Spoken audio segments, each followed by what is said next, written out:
मुंबई की बात करते हैं। मुंबई अंधेरी साकीनाका में हुए महिला से रेप की घटना के बाद राजनीतिक गलियारों में हलचल मच चुकी है।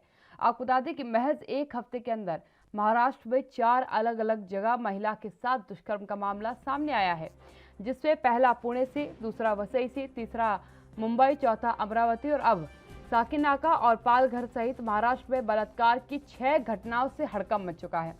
मुंबई के साकीनाका रेप सहित पुणे में शिक्षिका से बलात्कार और अमरावती और वसई में नाबालिग से बलात्कार की घटना से राजनीति में उबाल आ चुका है। महाराष्ट्र में बलात्कार की 6 घटनाओं के बाद मुख्यमंत्री ने पुलिस अधिकारियों की बैठक बुलाई है। बैठक में मुख्यमंत्री ने पुलिस अधिकारियों को पेट्रोलिंग बढ़ाने के आदेश भी दिए हैं।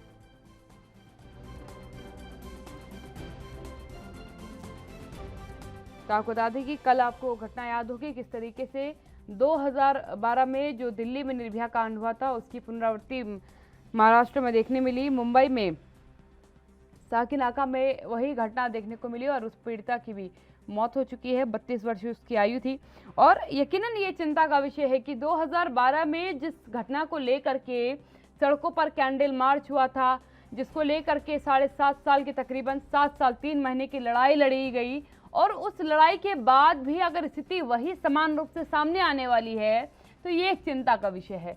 समान रूप से इसलिए कह रही हूँ क्योंकि 7 साल 3 महीने की लड़ाई के बाद अगर महाराष्ट्र से, साकीनाका से दोबारा वही तस्वीर, वही घटना सेम पोजीशन में सामने आती है तो ये सोचने और विचारने की बात है कि क्यों आखिरकार बार बार ऐसी घटनाएं सामने आती है। देखिए, पुलिस महकमे का कार्य जो है वो कानून व्यवस्था को संभालना है और दूसरी अहम बात है कि इन घटनाओं पर रोक क्यों नहीं लग पा रही है, क्योंकि महाराष्ट्र की अगर मैं बात करूं तो महाराष्ट्र में ही 6 घटनाएं अभी तक सामने आ चुकी है।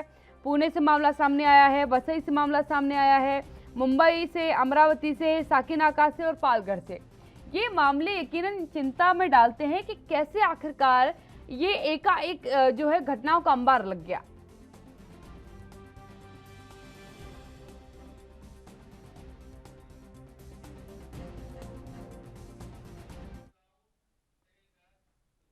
सत्यप्रकाश सोनी मेरे साथ संवाददाता मुंबई से जुड़ चुके हैं लाइव, उनसे थोड़ी इस खबर पर चर्चा कर लेते हैं। सत्यप्रकाश जी, क्या कहेंगे आप, क्योंकि लगातार मैं इस बात को कह रही हूं कि जो 6 घटनाएं महाराष्ट्र से सामने आई हैं, कल जिस तरीके से साकीनाका से घटना सामने आई थी उसने हमें सोचने पर एक बार फिर मजबूर कर दिया कि जो घटना 2012 में हुई थी, तकरीबन 7 साल 3 महीने की हमने लड़ाई लड़ी, उसके बाद आरोपियों को फांसी के फंदे तक पहुंचाया जा सका और उसके बाद फिर वही घटना सेम तरीके से वापस मुंबई में होती है। इसका मतलब है कि कहीं ना कहीं कुछ कमी है जिसको हम फुलफिल नहीं कर पा रहे हैं, कुछ ऐसा है जिसकी वजह से डर कायम नहीं हो पा रहा है।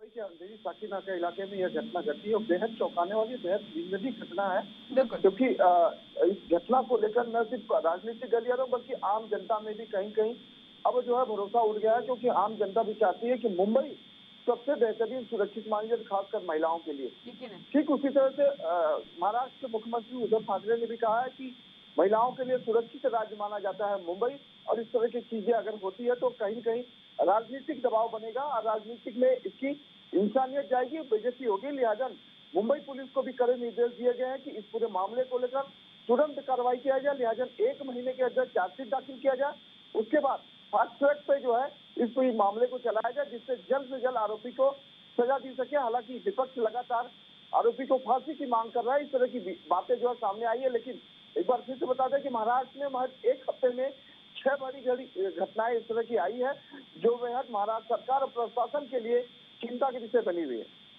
बिल्कुल सत्यप्रकाश, एक चीज समझना चाहूंगी, क्योंकि महाराष्ट्र से जो 6 घटनाएं सामने आई हैं उसके बाद बैठक बुलाई थी, उद्धव ठाकरे ने मुलाकात की, अधिकारियों से निर्देश दिए हैं कि पेट्रोलिंग की संख्या में बढ़ोतरी करिए, बड़ी तादाद में पेट्रोलिंग करिए ताकि जो मुंबई वासी हैं, महाराष्ट्र के जो लोग हैं वो सुरक्षित रह सके।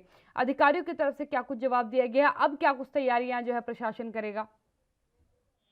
बिल्कुल, महाराष्ट्र सरकार ने अपने सचिव कुंटे और तमाम मुख्य सचिव के साथ मुलाकात की। मुलाकात के दौरान तमाम बड़े आला अधिकारी भी मौजूद थे, हालांकि पुलिस महकमा के तमाम बड़े अधिकारी भी मौजूद थे। साफ तौर से कहा गया है कि पेट्रोलिंग ज्यादा बढ़ा दी जाए, सतर्कता बढ़ा दी जाए, क्योंकि अगर पेट्रोलिंग कंटिन्यूटी रहेगी तो शायद इस तरह की वारदात को रोका जा सकता है। क्योंकि देर रात जिस तरह से 3:30 बजे करीब घंटों ड्रामा चला टेम्पो के अंदर, वो किसी की नजर में नहीं आया। खासकर अगर कोई पेडेस्ट्रियन नहीं देखा होता तो शायद यह घटना और भी हवा हो सकती है, क्योंकि लड़की को लगातार सीसीटीवी में मारते हुए दिखाई दे रहा आरोपी। तो इस तरह की घटना जो है कहीं न कहीं बेहद चौंकाने वाली है। 3-3 घंटे अगर पुलिस जो है पेट्रोलिंग नहीं कर पाती है, स्पॉट पे नहीं जाती है, तो जाहिर तौर पर कहीं न कहीं पुलिस के सामने भी एक बड़ा सवाल खड़ा होता है कि जब नाइट ड्यूटी लगाई जाती है तो पेट्रोलिंग क्यों नहीं। इसको लेकर महाराष्ट्र सरकार ने और मुख्यमंत्री ने खुद जो है ये कहा है कि इस पूरे मामले में संज्ञानता लिया जाए और पेट्रोलिंग बढ़ा दिया जाए, इस तरह की दोबारा घटना न हो, उसका भी खासा ख्याल रखा। इस तरह के दिशा निर्देश उन्होंने कल दिया है। बिल्कुल सत्यप्रकाश, अगर सरकार की बात की जाए, क्योंकि विपक्ष आड़े हाथों लेता अब सरकार को नजर आ रहा है, सीधी तौर पर महिला सुरक्षा की बात आ रही है कि महिला सुरक्षा में जो है महाविकास आघाड़ी सरकार सफल नहीं रही है, लगातार मामले बलात्कार के सामने आए हैं। क्या कुछ इस पर अभी तक सरकार का पक्ष सामने आया है? देखिए, सरकार पूरी कोशिश कर रही है कि जिस तरह से यह मामला सामने आया है, यह नहीं बल्कि अन्य जो 5 मामले सामने आए हैं उस पर तत्काल प्रभाव में कार्रवाई की जाए। कई मामले ऐसे होते हैं जो पीड़िता द्वारा कंप्लेन ही नहीं किया जाता। कल जिस तरह से देर शाम जो है पालघर के वसई इलाके में एक नाबालिग के साथ में से दुष्कर्म उसकी हत्या करने की कोशिश की गई थी, उस मामले में भी जो मामला दर्ज किया है। हालांकि आरोपी की भी गिरफ्तारी हो गई है, लेकिन इसमें और लोग भी शामिल है। इस तरह की पुष्टि मुंबई पुलिस द्वारा की जा रही है, इसकी जांच भी की जा रही है। तो इस तरह की घटनाएं लगातार बढ़ रही है, उसको लेकर महाराष्ट्र सरकार चिंतित है, क्योंकि कल पूरे दिन आपने देखा हो कि कई राजनीतिक गलियारों में जो है हलचल देखी गई। कई नेताओं ने जो है महाराष्ट्र सरकार के खिलाफ बयानबाजी की है।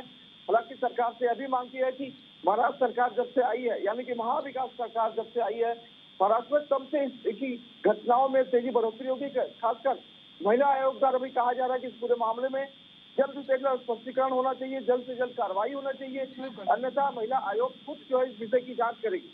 बिल्कुल बिल्कुल सत्यप्रकाश, क्योंकि जिस तरीके से कल महिला आयोग की तरफ से स्वतः संज्ञान लिया गया इस मामले का जो साकी नाकी में हुआ था, एक सवाल सत्यप्रकाश जरूर मेरा रहेगा, क्योंकि सरकार की तरफ से कानून बनाए जा सकते हैं और कानून में एक कड़ा प्रावधान कर दिया गया है, नाबालिगों के साथ बलात्कार में डायरेक्ट फांसी तक की सजा, आपको मृत्युदंड मिल सकता है।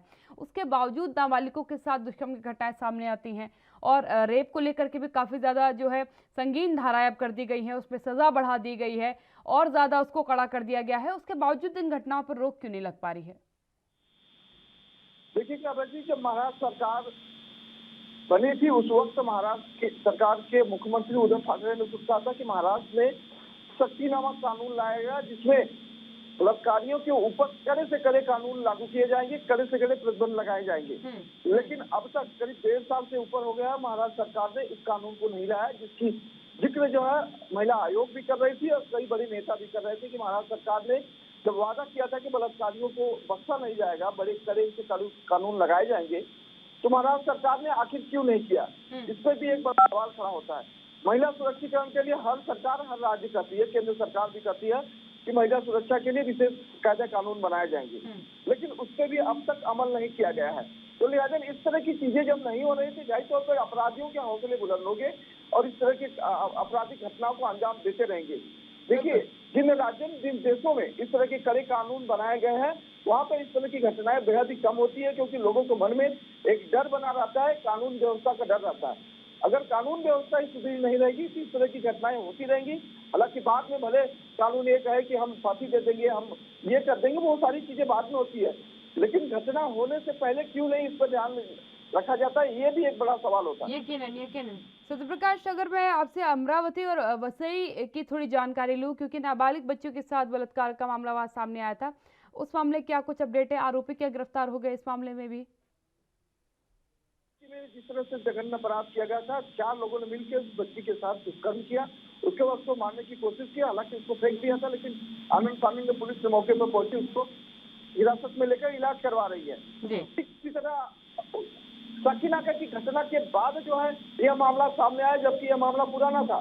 बिल्कुल एक बड़े मामले के बाद इन मामलों का उजागर होना यकीनन कई सवाल भी खड़े करता है। धन्यवाद सत्यप्रकाश जी मेरे साथ जुड़ने के लिए। सत्यप्रकाश सैनी मेरे साथ मुंबई से जुड़े हुए थे, यकीनन चिंता का विषय।